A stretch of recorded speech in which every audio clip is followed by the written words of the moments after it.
Recently, the show Pluribus came out, and with some of my friends and family members, and with a lot of discussion online, I've got the impression that people aren't quite sure the kind of expectations and mindset they should bring into watching a show like this. Personally, I've been adoring this show, and in order to help other people enjoy the show as much as I've been enjoying it, I put together 8 tips so that watching Pluribus can, for you hopefully, be elevated into a very special experience. Tip number 1: attentive viewing. Vince Gilligan's shows are often lauded by their fans for really respecting the viewer's intelligence. And what people typically mean by that is that the show is not going to spell things out for you, and information will definitely not be repeated. You're expected to sit down and kind of watch it like a movie. If you're not used to watching movies or watching a show in this kind of way, it's possible that attentive viewing will feel really weird to you at first. It's kind of something you have to practice. But once you're used to it, it can be very, very rewarding. And you'll start to appreciate how much your intelligence is respected and how much things aren't spelled out for you. Another important thing is that a lot of information is conveyed purely visually. So if you're not looking at the screen, you're probably not going to see the whole story. Tip number 2: moderation is key. Really great TV is best sipped, not chugged.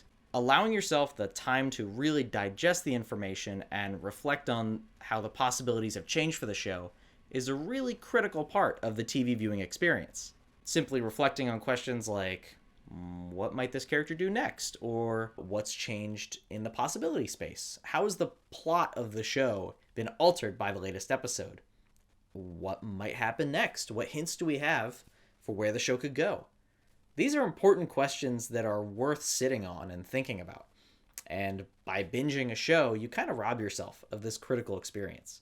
And referring back to point 1, even the most astute viewers will not be able to maintain a really attentive focus after their 5th episode of the night. My golden rule is no more than 2 episodes a day. Tip number 3 is, at the risk of sounding pretentious, be patient. Vince Gilligan's shows are much more character-driven than plot-driven.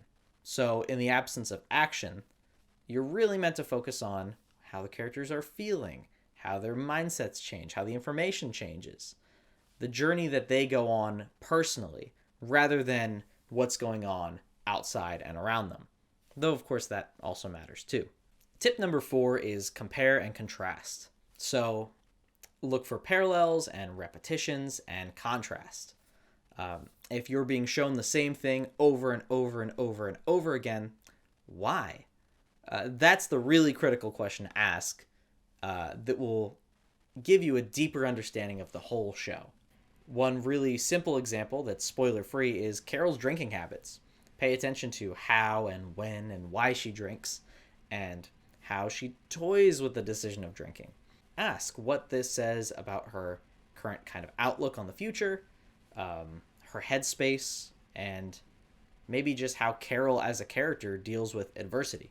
The really great thing about this tip is that the more closely you watch the show, the more opportunities you'll find to compare and contrast. Tip number 5, be open-minded.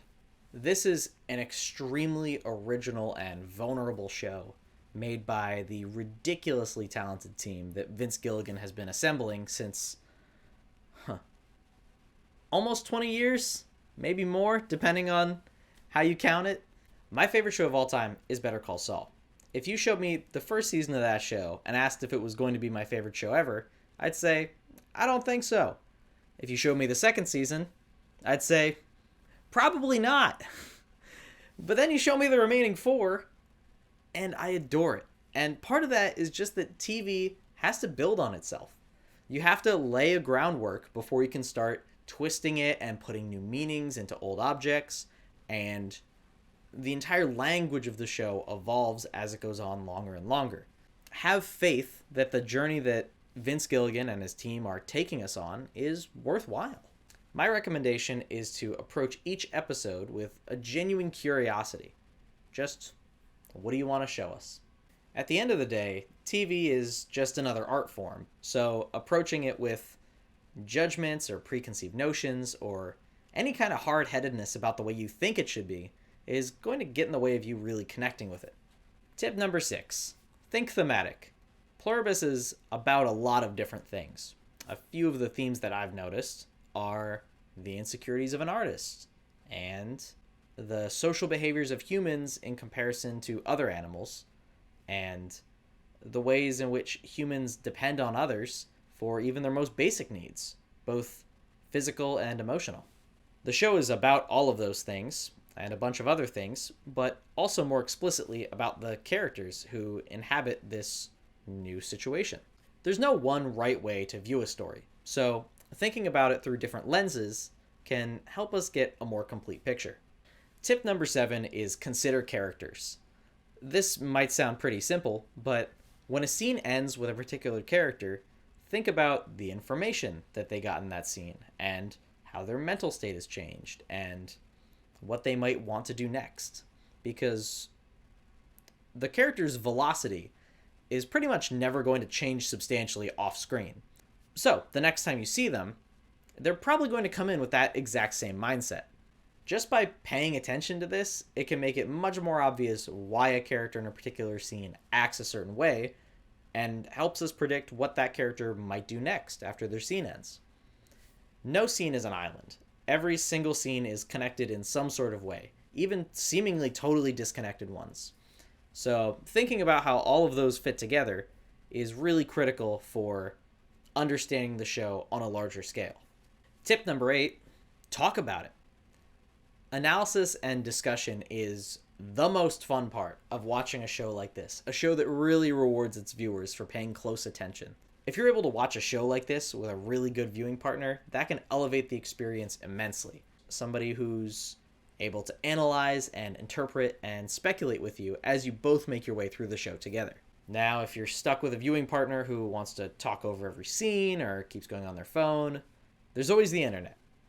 As long as you're caught up, and be wary of those that post spoilers the moment an episode drops, because they're out there, analysis and discussion online can be very, very, very fun.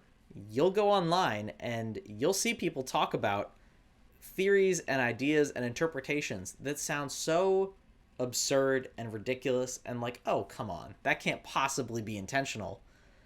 And then they put together the literary, the evidence in the text to support it, and you're like, holy shit, they're right. So that's all I've got. Your life is your own, of course, but these tips come from my personal experience and have really elevated watching Pluribus and Severance and Better Call Saul into one of my favorite pastimes. If there happens to be any interest, I might make some videos analyzing some of the episodes of Pluribus we've seen so far, kind of dissecting the storytelling and the implications for the future of the show. Already, in what we've seen so far, there is a lot to talk about. Regardless, thank you so much for watching, good luck, and Godspeed. It's Pluribin time.